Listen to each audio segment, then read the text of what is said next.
死状以前，比赛开始。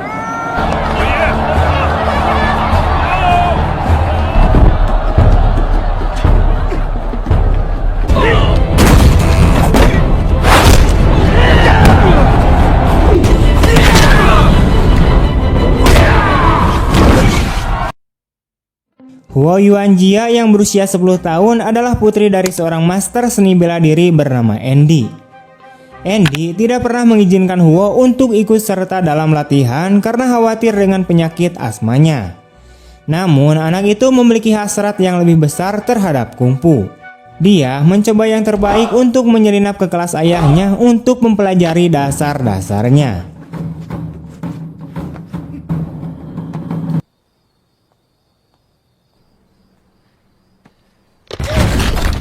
Satu-satunya teman Huo adalah seorang anak kutu buku bernama Jin Sun.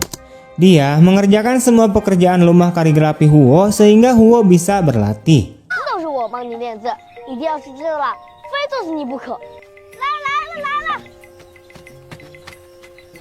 Andy adalah yang terbaik kedua dalam seni bela diri di kota mereka yang akan segera berubah karena dia ditantang oleh yang terbaik bernama Zhao.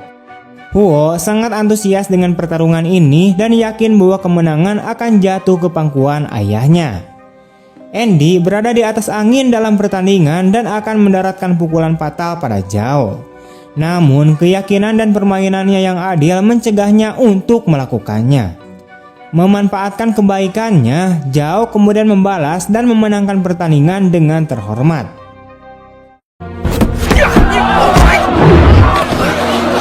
Sementara itu, Huo patah hati dengan kejadian tersebut.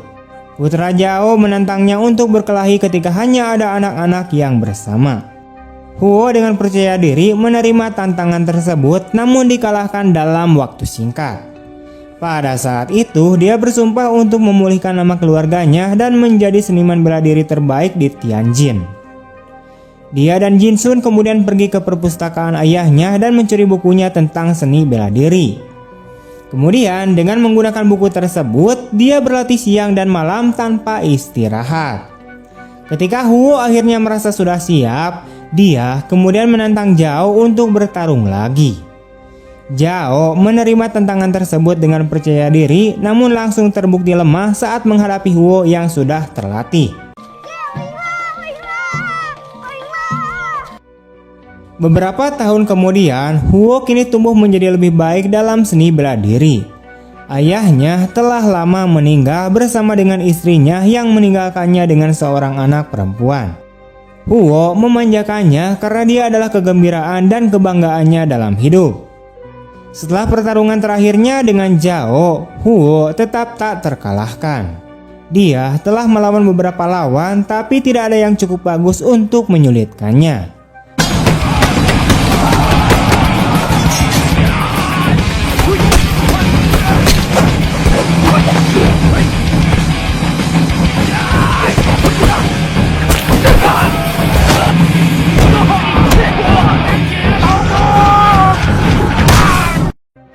Huo juga telah mengumpulkan banyak penggemar dan pengikut selama bertahun-tahun.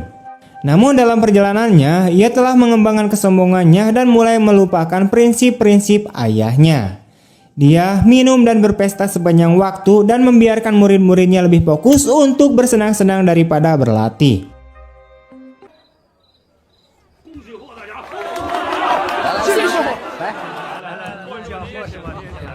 Beberapa hari dia minum terlalu banyak sehingga dia lupa untuk pulang ke rumah kepada putrinya. Dia telah menghabiskannya semua uang keluarganya dan berhutang tetapi tidak peduli dengan dunia. Suatu malam dia pergi ke sahabatnya yaitu si Jin Sun yang sekarang menjadi pengusaha kaya dan pemilik restoran terkenal. Seperti biasa, Huo minum hingga tengah malam dan mentraktir para pengikutnya dengan makanan tak terbatas. Asisten Jin Sun mengingatkannya bahwa Huo belum membayar tagihannya selama lebih dari 1 tahun yang telah menumpuk. Malam harinya, Jin Sun mencoba memberikan peringatan kepada Huo. Jin Sun tahu bahwa murid-murid Huo hanya menyukainya karena dia mentraktir mereka makanan dan minuman gratis. Dia ingin Huo tetap berhati-hati dengan kebiasaannya membelanjakan uangnya, namun Huo berpikir bahwa Jin Sun hanya pelit.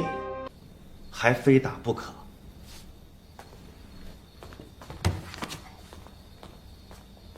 Keesokan harinya, dia kemudian bertemu dengan saingan terbesarnya yaitu Qin. Dia adalah satu-satunya orang yang belum pernah bertarung dengan Huo. Karena dia juga telah mengalahkan semua lawannya, Qin dianggap sebagai yang terbaik dalam seni bela diri oleh banyak orang. Mereka terlibat dalam pertengkaran kecil yang melukai harga diri Huo.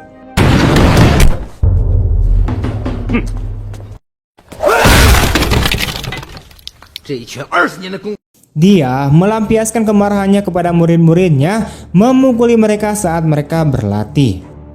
Pada malam hari, salah satu pengikutnya harus dibawa kepadanya dengan tandu. Ternyata Qin memukulinya karena suatu alasan. Huo beranggapan bahwa dia melakukannya karena dendam dan dipenuhi dengan kemarahan. Sementara itu di restoran Jinsun, Qin dan keluarganya sedang merayakan ulang tahunnya. Tiba-tiba Huo menerobos masuk dengan orang-orangnya dan mulai minum di meja terdekat. Qin memintanya untuk mengesampingkan persaingan mereka malam itu karena dia tidak ingin berkelahi. Tapi Huo tidak berminat untuk mundur.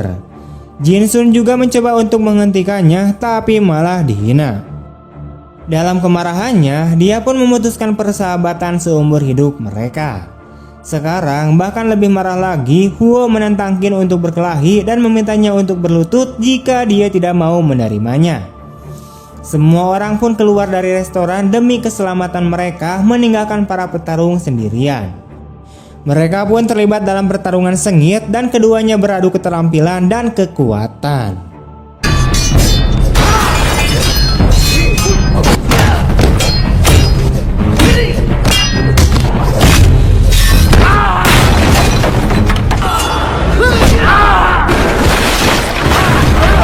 Namun saat amarah menguasai Huo, dia tidak bermain dengan adil. Dia memukuli Qin hingga kelelahan dan mendaratkan pukulan yang mengancam nyawa di dadanya. Hal itu menyebabkan dia mati seketika.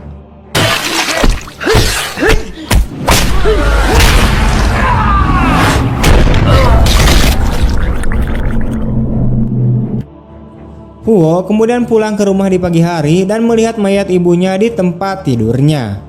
Para pengikut Qin telah membunuhnya untuk membalas dendam padanya. Dia menangis meratapi kematiannya sebelum tiba-tiba menyadari bahwa putrinya juga berada di dalam rumah. Saat masuk ke kamarnya, dia mendapatkan kejutan terbesar dalam hidupnya. Dia terbaring di tempat tidurnya berlumuran darah.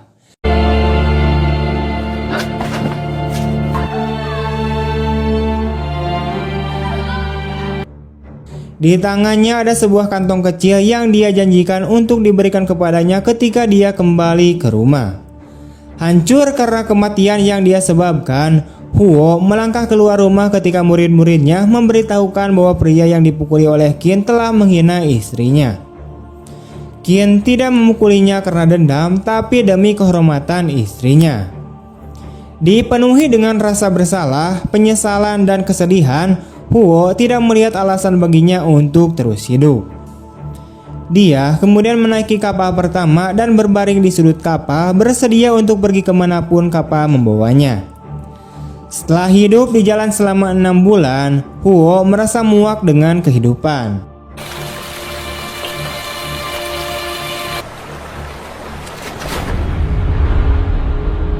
Dia mencoba melakukan hal yang tidak terpikirkan, namun segera diselamatkan oleh sekelompok orang di tepi sungai. Mereka membawanya ke suku mereka dan merawatnya dengan baik. Namun bahkan setelah sadar, Huo mengalami depresi dan tidak mau berbicara dengan siapapun. Seorang wanita buta bernama Moon merawatnya dan khawatir dia tidak akan pernah bangun dari tempat tidurnya. Neneknya yang berpengalaman yakin bahwa dia akan baik-baik saja seiring berjalannya waktu. Suatu hari, Moon meraba rambut Huo dan menawarkan untuk memotongnya. Dia berjalan untuk pertama kalinya dalam sebulan dan pergi ke sungai bersamanya, di mana dia membantunya memotong rambutnya. Sejak hari itu, dia menjadi anggota komunitas mereka. Dia membantu mereka memasak, bertani, dan melakukan pekerjaan rumah tangga. Setelah 1 tahun berlalu, Moon dan Huo mulai jatuh cinta satu sama lain. Kemudian suatu hari, seorang anak dari suku mereka ditemukan mencuri seekor sapi dari komunitas tetangga. Sang nenek dan Moon memohon maaf kepada pemimpin saingannya. Namun menurut tradisi mereka, seseorang yang melakukan kesalahan harus dipukuli hingga dupa habis. Huo berbicara mewakili suku dan menawarkan diri untuk menggantikan pemukulan terhadap anak tersebut. Untuk orang dewasa, hukumannya sedikit berbeda, yang berarti Huo harus bertarung melawan sang pemimpin.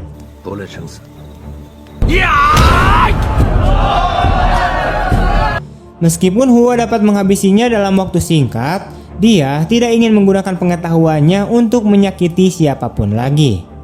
Awalnya dia bahkan tidak membela diri, tetapi setelah sedikit motivasi dari sang nenek, dia mulai menghindari serangan. Dupa itu terbakar, tetapi sang pemimpin tidak mampu mendaratkan satu pukulan pun padanya. Dia menerima kekalahannya dan memuji Huo.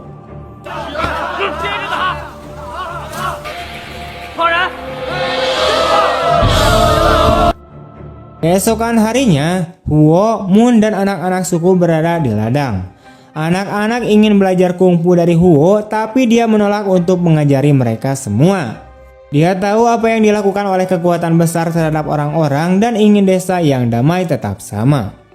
Anak-anak juga dengan polosnya mengatakan bahwa Huo dan Moon adalah yang paling dekat satu sama lain, namun orang dewasa mengabaikan komentar tersebut. Suatu hari, Moon pergi mengunjungi makam orang tuanya. Hal ini mengingatkan Huo akan orang tua dan putrinya yang dia tinggalkan setelah kematiannya. Sekarang, setelah kondisi mentalnya membaik, dia ingin kembali ke rumah untuk mengunjungi makam mereka. Dia memberitahu Moon tentang rencana tersebut dan Moon dengan senang hati menyemangatinya.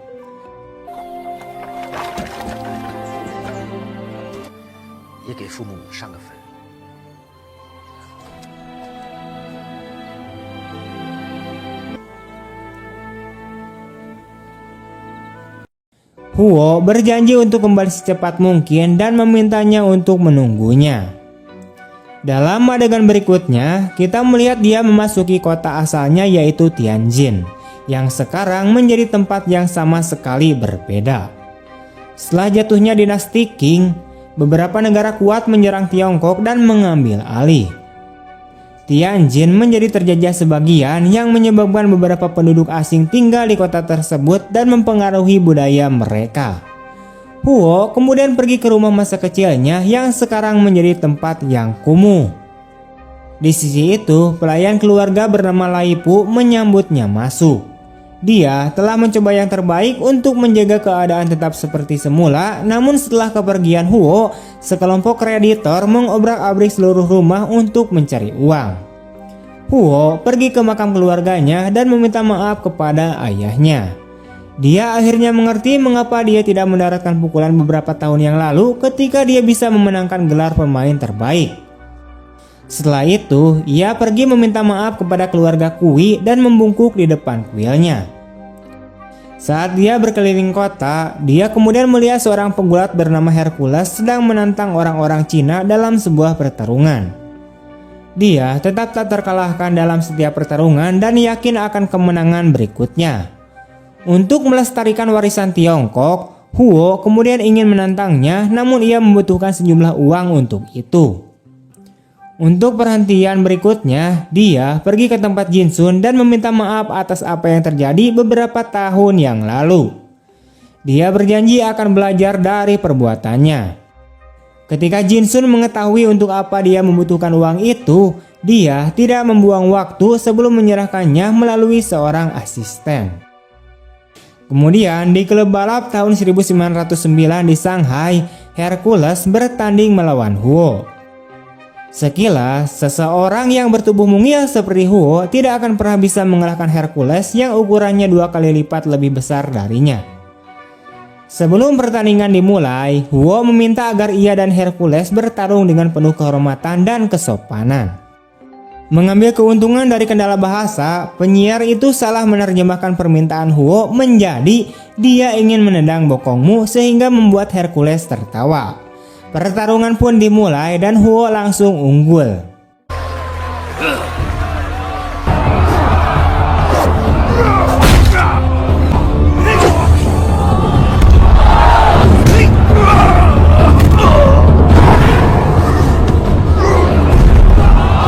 Saat pertandingan semakin sengit, Huo menyelamatkan lawannya dari tusukan paku di sisi ring.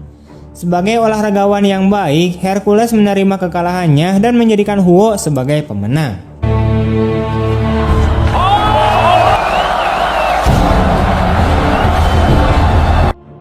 Huo mendapatkan ketenaran dari pertarungan tunggal tersebut dan dipanggil ke Shanghai.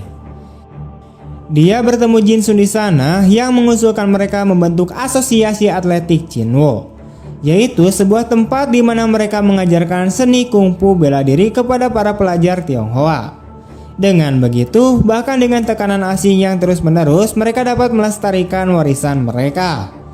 Sementara itu, sekelompok pejabat dari kamar asing tidak menyukai popularitas Huo yang semakin meningkat di kalangan masyarakat Tiongkok. Mereka khawatir bahwa kemenangannya melawan para pejuang asing dapat memicu sentimen anti-asing di kalangan rakyat Tiongkok. Oleh karena itu, untuk memastikan ia kalah di atas ring pada kesempatan berikutnya, mereka mengusulkan pertandingan antara Huo dan 4 juara asing secara berurutan dalam satu hari. Perwakilan Jepang bernama Mr. Mita berjanji untuk mengakhiri Huo untuk selamanya. Meskipun tantangan itu sulit dan jelas merupakan taktik untuk membuatnya kalah, Huo setuju untuk ambil bagian. Satu hari sebelum pertarungan besar, ia bertemu dengan rivalnya yaitu sang juara asal Jepang bernama Tanaka. Mereka berbicara sambil minum teh dan berteman satu sama lain. Tanaka adalah seorang olahragawan yang adil dan terhormat seperti Huo, namun tidak seperti orang-orang yang mensponsorinya.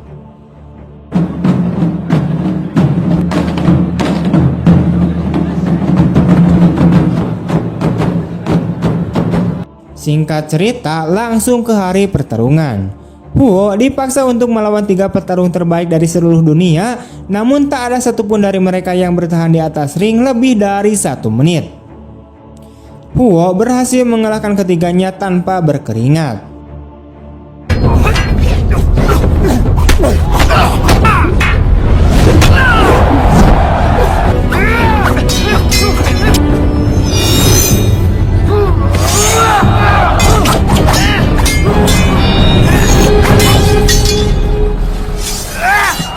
Terakhir, ia melawan Tanaka yang meminta maaf atas pertandingan yang tidak adil dan bertanya apakah mereka harus menjadwalkan ulang.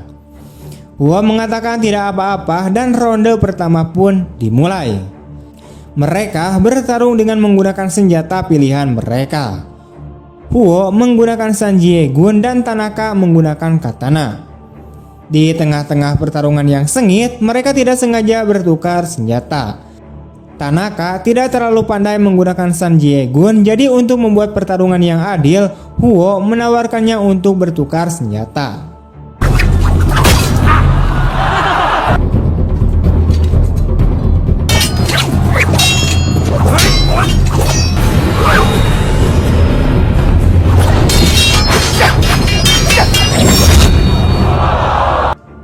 Ronde pertama berakhir imbang karena adanya penahanan. Saat beristirahat sebelum ronde berikutnya, Huo meminum teh yang diracuni oleh Mr. Mita yang ingin melihatnya kalah dengan satu atau lain cara. Ronde kedua pun kemudian dimulai, namun Huo pingsan dan langsung batuk darah. Tanaka meminta agar pertandingan dihentikan demi keselamatan petarung. Namun ketika Huo menyadari bahwa ia telah diracuni, ia ingin melanjutkan pertandingan karena bagaimanapun juga ia akan mati.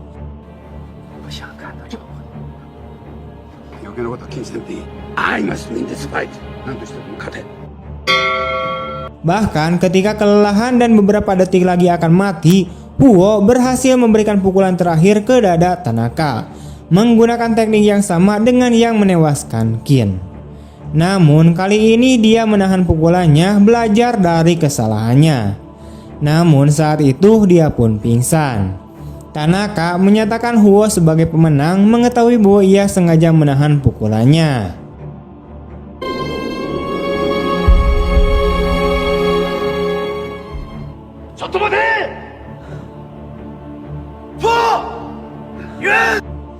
Pada akhirnya, Huo jatuh ke dalam pelukan temannya dan meninggal.